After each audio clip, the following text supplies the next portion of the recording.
how do you feel that this guy has made more money today than you've made in your lifetime? He's like, it doesn't. How does it make you feel? He's like, not at all. I have something that he doesn't. And the guy goes, what are you talking about? He's like, I've got enough. And that's the mentality, right? When you have that mentality that I don't care, I have enough. I'm able to do what I need to do. I'm able to be and support my family. And that mentality shift for me over the past 3 to 4 years has changed me as a leader, as an entrepreneur, as a father, as a husband, as a friend.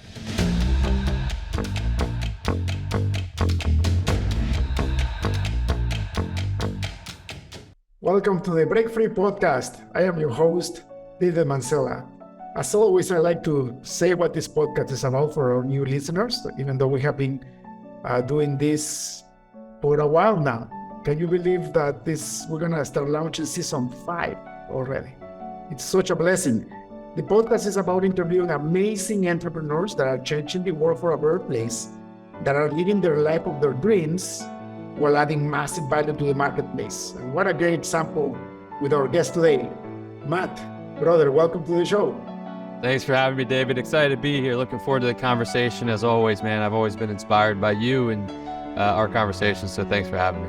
Fantastic. Matt, I didn't say your last name on purpose because I'm terrible with last names and pronunciation. Can you tell me your full name, where do you live, and what do you do for a living? Yeah, not a problem. I get it butchered all the time. It's Matt Reiner, live here in Atlanta, Georgia.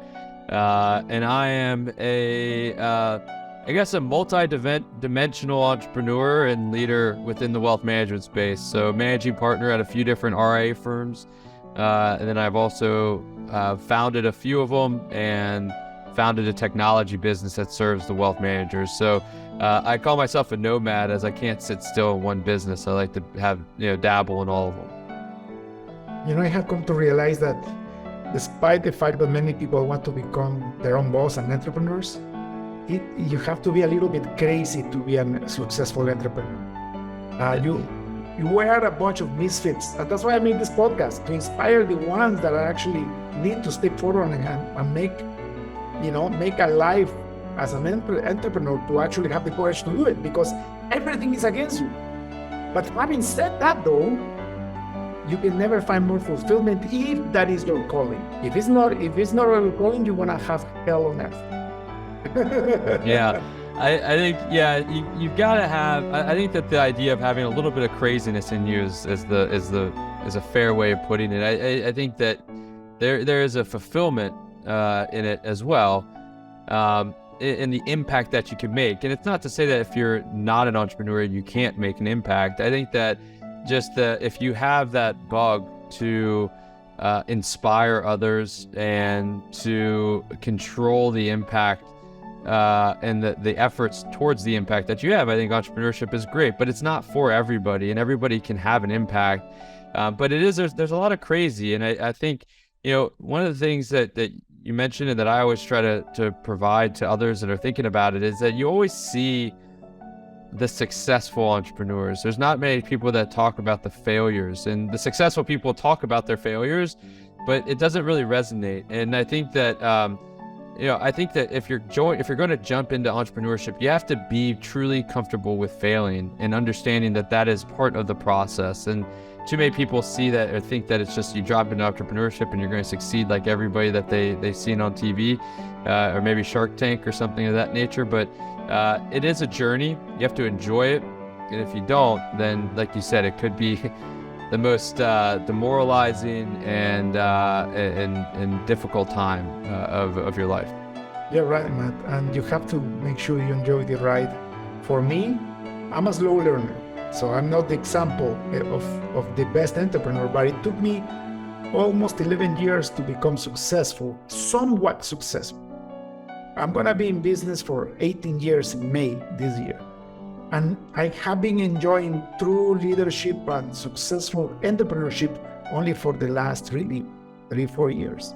Mm-hmm. And that doesn't mean that I don't have problems. It just means that I have enough business acumen and enough experience, enough scars on my back, to know what to do when problems arrive, because problems never stop coming.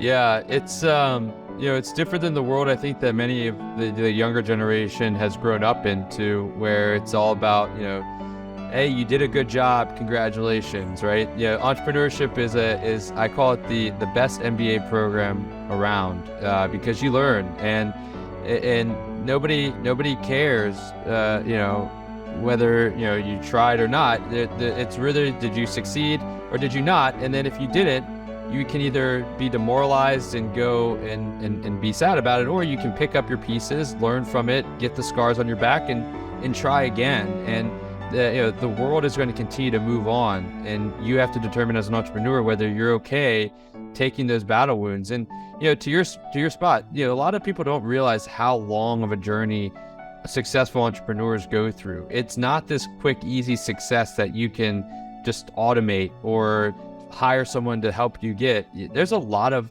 hard work. I tell a lot of people I've lost a lot of friendships and relationships because of my desire of entrepreneurship, and you have to be okay with that. And if you're not, then it may not be the right thing. But it takes time and it takes effort, and there is no easy button to entrepreneurship, I think, is kind of the rationale there. Beautiful. Matt, how was your story? How do you become an entrepreneur? And how long ago was that? Yeah, I mean, I grew up with a mentor, thankfully, that was in my own house, being my dad. And my dad was an entrepreneur from early on. He did a lot of different businesses, and then he started the initial business that we have here. That's kind of our cornerstone business, our RA firm that's been now around for 26 years. I remember it from the first couple of years, and the struggles, and it took many years for us to get to where we are. And the business we are now is drastically different than the business we were then. So I watched my dad build this business, and I actually didn't know if I was going to become an entrepreneur. And I kind of feel that me being called an entrepreneur is a little bit discrediting the true entrepreneurs out there. And the reason I say that is that I have been fortunate to have foundations that and safety nets that alleviated me from some of the true worries that traditional entrepreneurs go into. And I started our businesses on the heels of having a really great foundational business and cornerstone business here of our RA Capital Investment Advisors. And it's provided me and my family an amazing and fortunate life that I'm extremely grateful for. And so I always had that business that I could go to, and that was helping to feed my family and keep a roof over my head, while I did some entrepreneur journeys with starting another wealth management firm that was focused on the mass affluent that we started about 13 years ago, starting our technology business that we started a different one about 8 years ago, and then it evolved into what we now know as Benjamin about 4 years ago. And so, but did you did that by yourself? I did. Well, some of we co-founded it all with my business partners, and I say it in the sense that there's no doubt that the journey that I went on, especially with our technology business, we went into an industry. We started a lot of businesses within wealth management that are similar to they're just kind of offshoots of our wealth management side, and the technology business was our first foray of a leap of faith, and that was an entrepreneur journey, and it was lonely, and it was a lot more difficult building that business, a technology business with no financial backing really. And so that was a journey, and I think that's what I strive for on understanding entrepreneurship, and learned a lot from there. So that journey started about 8 years ago, and the person I am today, relative to that person, I remember my now wife. She was my girlfriend at the time. And I remember telling her when I started the first technology business that I'd only be in it for 2 years, and then we'd find someone to purchase it, and we'd move on and simplify our life. And we're now 8 years later, 9 years later, 2 kids later, married, and I'm still in that journey. And welcome to business. And so, naivety was very prevalent at that time. Matt, I love your humbleness, son. Don't get me wrong. Without being humble, you can never be fulfilled and happy. You have to stay humble. Having said that, though, you have to give yourself some credit. The fact that your father started a business doesn't make you less of an entrepreneur. In fact, multi-generational businesses become the foundations of a country. And you had a calling. I mean, less than 10% of businesses survive after the founder dies. And it's because their children don't have the same calling, and it's fine. I mean, it's okay, it's fine. That's why I love the free world, because the free world finds a way to supply the needs of the market, right? So you were born with that calling, and actually you took what your dad built, and then you started expanding, and now you have more businesses at the same time. So probably that's something that probably your dad could never have done. My dad had 7 businesses before he passed away, and none of his businesses are alive today because it was not my calling. And we are 5 siblings, and none of us like the businesses my dad built. So as a result, he would close them or sell them. We are all entrepreneurs though, right? In our own fields, the 5 of us have our own practices. So we actually learn from that. But I interview a lot of entrepreneurs in this podcast, and a lot of them, their kids want nothing to do with their dad's business. For me, it's like, I pray to God that this is the case, that I can build a multi-generational business, because as you know now with your startup, it takes a lifetime to be successful. And what a wonderful thing to just pass on this foundation to somebody else, family member, where they can grab it and make it 10 times bigger. Yeah. That's beautiful, right? No, you're right. I mean, I think, and you bring something up interesting. It's a truly interesting point about multi-generational businesses. I think that the dynamics of multi-generational businesses, there's a lot of elements and pieces that have to align at the perfect timing for multi-generational businesses to be successful. And we don't really put enough, credit to, those successful multi-generational businesses, because you have to first off align that there's an alignment of desires of kids and founding parents or grandparents that they want to be in that business, that they like that business. Then you have to have the alignment that they have the knowledge and the skill sets and the work ethic to help with that business. And then you have to have the alignment that they are able to work with family in the business. And then you have to say, can you grow it and keep it in terms of the foundational elements that it was built on and make it better? That is a lot of things that have to go right for a multi-generational business to go well. And right now we're on our 2nd generation of this business, and we're extremely fortunate that it's not every day is perfect and not everything has been smooth.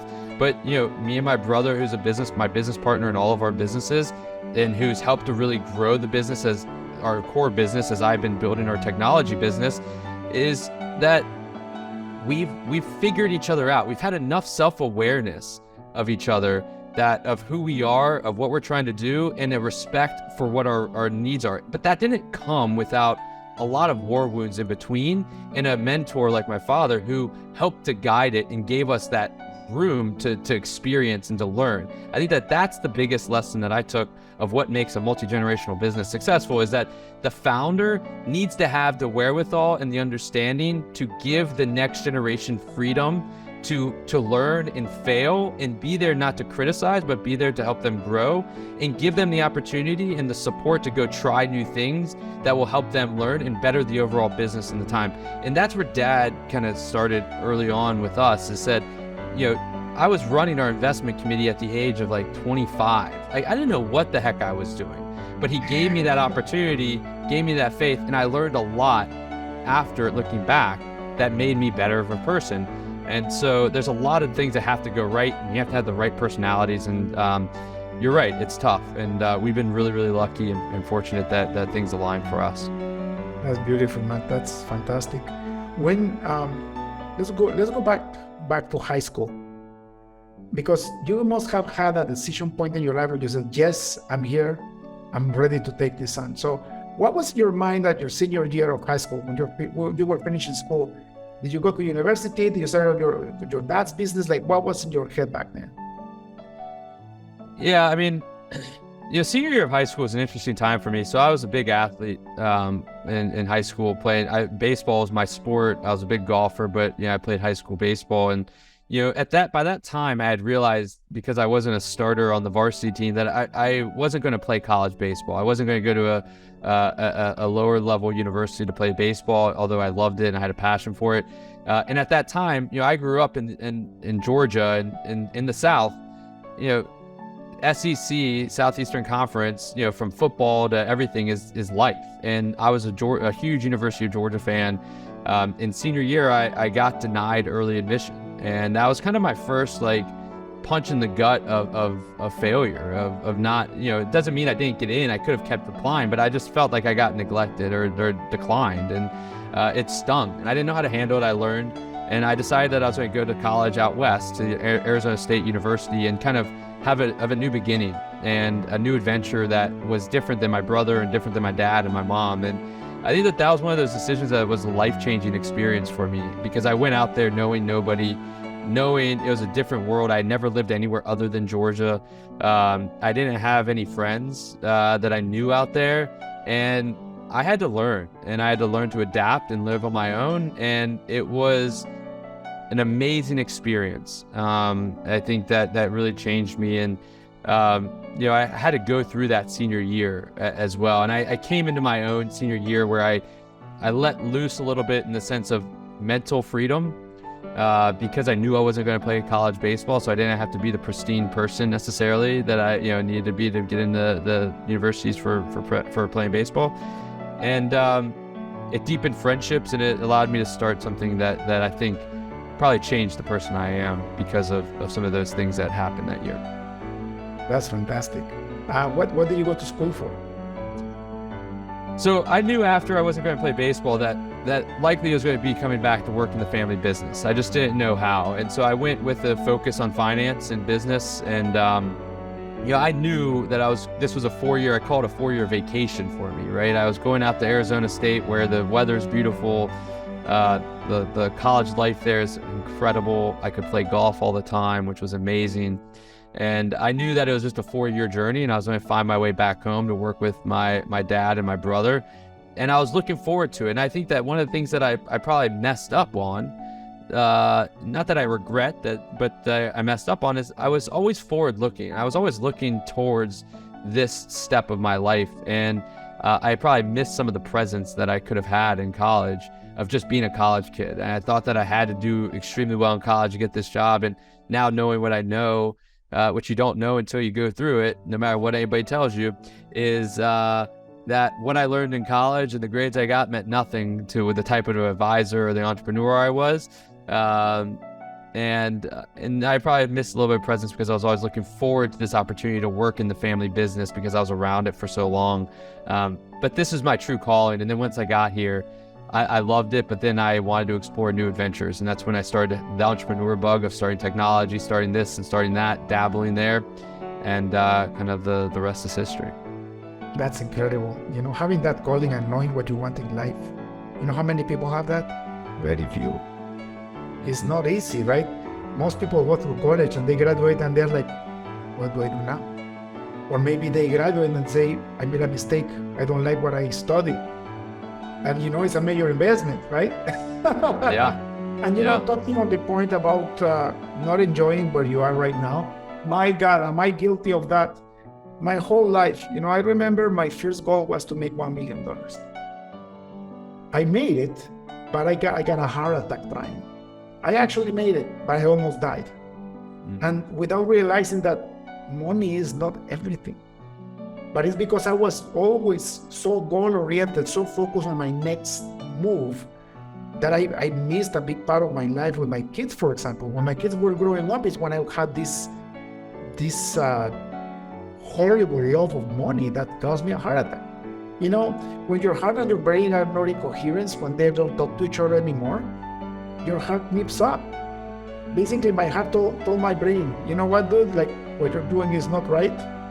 Because my heart has always been right, but my brain, my God. I just wanted to have what other entrepreneurs had without realizing that, a lot of those guys that I used to admire, they were miserable, multi-millionaire miserable people. Yeah. And the funny part is that once I learned that I need to stay in the present, once I make peace with my family, thank God I never got divorced. My kids and my wife forgave me, and I built a nice family with them. As soon as I realized that was my main focus had to be, my faith in God and my family, and money started flowing. Yeah, that's an incredible.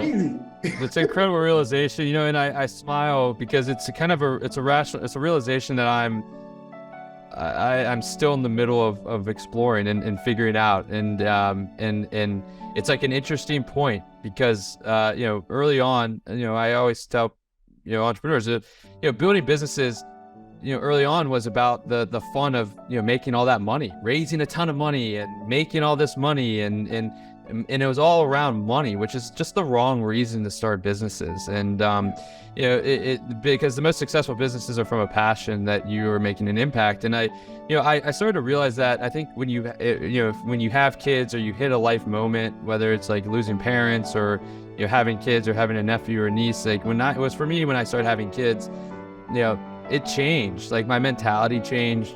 I was always like jealous of others that had money versus whether I had money, and that all went away. And there's a lot of battles internally that we all face that are kind of always our demons that you just figure out how to kind of maneuver. But the idea of money is one that's everybody's trying to. That's the rat race, and I wanted to get out of the rat race because I only have my kids once, and I wanted to be there. And I knew that from my family and my growing up that my dad and my mom were present, and I wanted to be present for them, and I wanted to be a really good dad. That's what I wanted to be. And so when I had my kids, I had to change my priorities, and that started to lead me into figuring out where is my true happiness. And I let money and material items drive happiness when I was younger, and now it's not. And there's a story, I don't remember the exact people that were in the story, but it was these two authors that were talking at a party, and they were invited to this party of a multi-billionaire.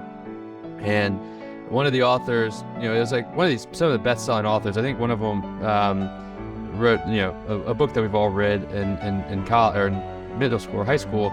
But he said, how do you feel that this guy has made more money today than you've made in your lifetime? He's like, it doesn't. How does it make you feel? He's like, not at all. I have something that he doesn't.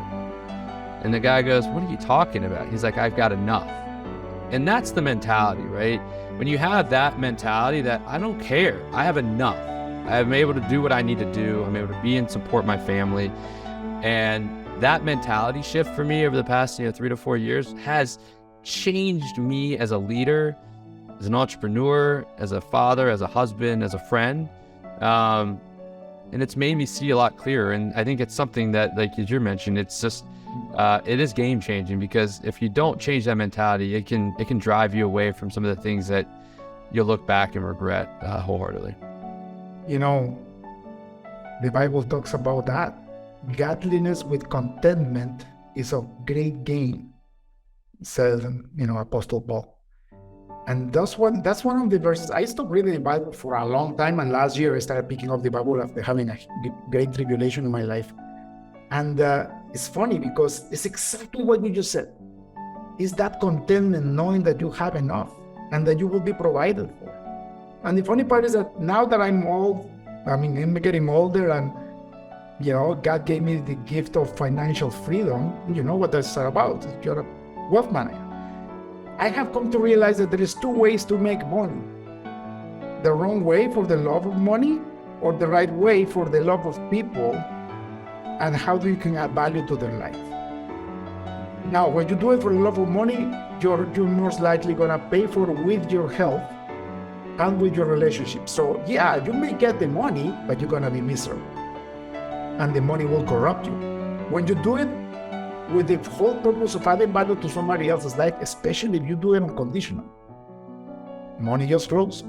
And that's my life experience. I don't know if the life experience for everybody else, but that's my life experience. Yeah, it's so true, I think. And like, I don't have that, relative that much money. And, I think, there's always someone that's going to have more. And, one of the things that I've always thought about is, people are listening to this and be like, well, yeah, y'all are well off. And, of course you can find that freedom because you have money. But then my argument always is that there's a lot of people, if you look at some of like the happiest people, go outside of your comfort zone and go look into a community that doesn't really have all the resources that you have. Maybe they don't have TV, and they don't have cable, and they don't have internet, and you go and sit and just watch them. And these are people maybe in the lower class, and or that just aren't well off, and they're just sitting and hanging out. The kids are running around laughing. The parents are interacting and having a great time, and they're happy. Do they have stresses in life that, meeting bills? Of course they do, but we all have stresses. Money doesn't take that away. Your stresses just become bigger. You have bigger mortgages, you have more mortgages, you have more, demands on your money, higher tax bills, everything of that nature. These people, some of the happiest people that I've seen and I run into that I'm jealous of are the people that, and I'm jealous in terms of the happiness and everything of that nature, is these people that are less well off. They're happy and they're smiling and they're interacting. That doesn't mean go be poor. Like, don't work hard to try to make money. That's not what that means. It just means that money isn't the driver of happiness. And I know that we've all said it, and I heard it for so long and I never understood it. But I ultimately found that I wasn't happy trying to drive for money. And no matter when I got more, it never made me happier. And, and it's always more. There's always more, right? I always wanted more. And until I found my inner happiness of what truly made me happy, which is my family, my desire to learn, my ability to study, and my ability to make impact, then I got happy. And, my business partner wrote a book called The Happiest Retiree, and he did a study and he saw that there are diminishing marginal returns on income of happy retirees. Like, people that are happy, like your happiness level diminishes once you hit, a certain level of income. And it's true. Just money does not buy happiness. And people that are listening to it may just nod their head, but it's the truth. It's actually the truth. I was doing some research. Listen to this. If you make more than $40,000 a year, you are part of the 1% earners in the world. Did you know that? I knew it was somewhere around there. I didn't know the specific numbers, but it's pretty incredible, isn't it? Yeah, so that the problem is that we get lied to by the media.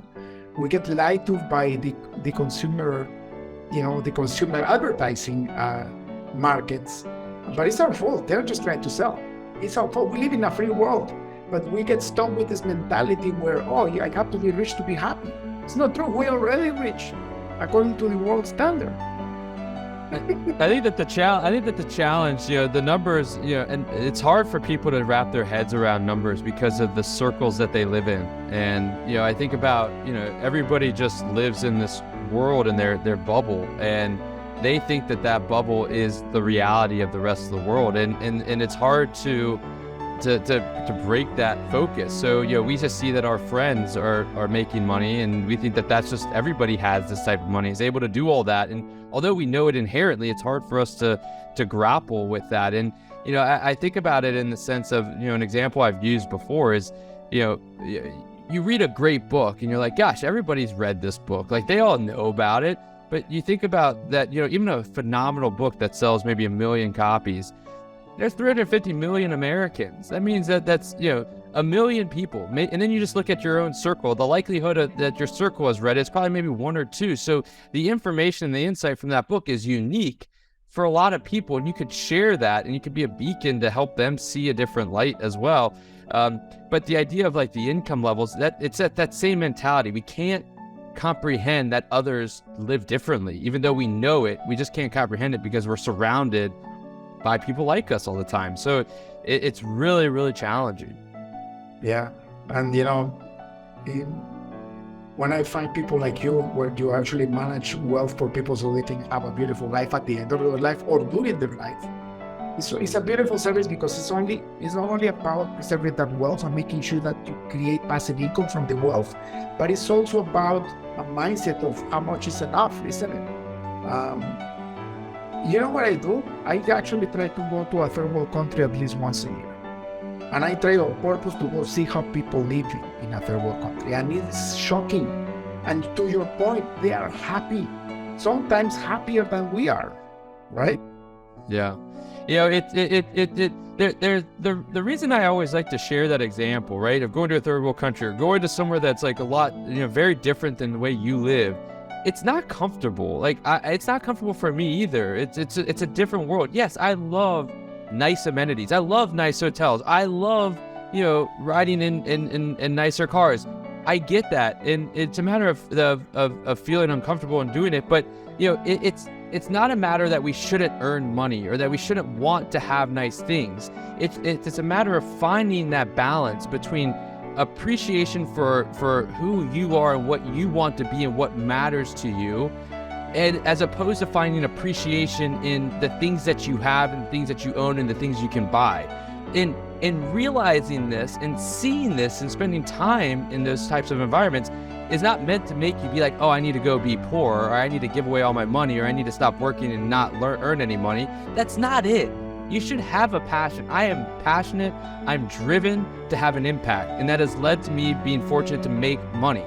And I should not be degraded for that because other people that don't have money are happier. That's not it. It's a matter of the mental fortitude that you have and the mental capacity that you have in changing what money means to you, and not being degraded because you're making money. That's not the point of it. It's a matter of making you appreciate what you have and who you are and why you're that person, and enjoying that, not because of the money you make or the money you don't make, which is irrelevant. Happiness and money is not incompatible. What is incompatible is happiness and the love of money. Mm-hmm. And I'm not talking about like, you can be a billionaire and be one of the happiest guys on earth. Right? Yep. Well, it's happiness. If happiness is driven by money, you're going to be unhappy eventually, right? Yeah. But if happiness and money are mutually exclusive, okay, that's fine. They're on separate trains. That's fine. But if happiness is only being driven by the money train, you're eventually going to hit a blockade at one point. That's beautiful, Matt. So you're running how many businesses now? So I'm a managing partner in two wealth management businesses, the CEO and founder of a technology business, and then I'm a passive investor and shareholder in another wealth management business. So I'd say running or leading 3 different businesses, and then I also lead my brand initiatives as well, which is a business of itself. So let's call it 4. So that's another limited thought that people have. I can only do one thing. Or if I diversify too much, I won't accomplish much. Tell us, how do you find the time to be so successful in so many places?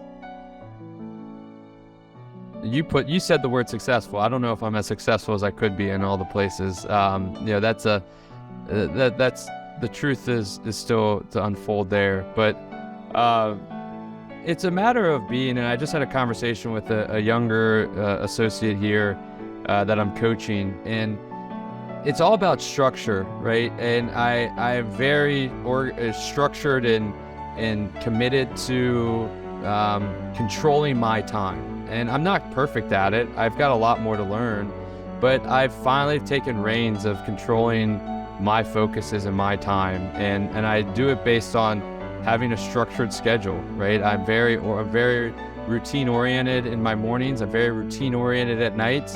And I plan accordingly, and then I go and execute. But I ensure that I have time to work on my mind, my physical health, because that allows me to excel when it's time to work. And I'm also fortunate to have a lot of really great people around me that help me in that side. And if I didn't have them, I probably wouldn't be able to do it this way. But I've been fortunate that people have believed in me and my mission to help me on that side. So I would say it comes down to investing in my mental health, investing in my physical health, and investing in my organizational structure of my day-to-day has helped me do it. It's beautiful. So it comes down to discipline, which is true, right? The power of delegation and discipline. And that's some of the things that have set me free. And it's setting you free too. I mean, like, look at you, you're probably 20 years younger than me, and you're on a beautiful path, It's nice to know that you're already living in a state of presence and enjoying life as it goes, because that's another thing that we don't know. How long do we have? Mm-hmm. Right? Yeah. I think that there needs to be something said, because I go on a lot of these podcasts. I'm very fortunate in that way. I'm fortunate to go speak at different events, and I write a lot as well. And a lot of this is also therapeutic and part of my journey. I haven't figured it all out. I talk about presence. I talk about the acceptance of money versus happiness and not letting them correlate or combine into one.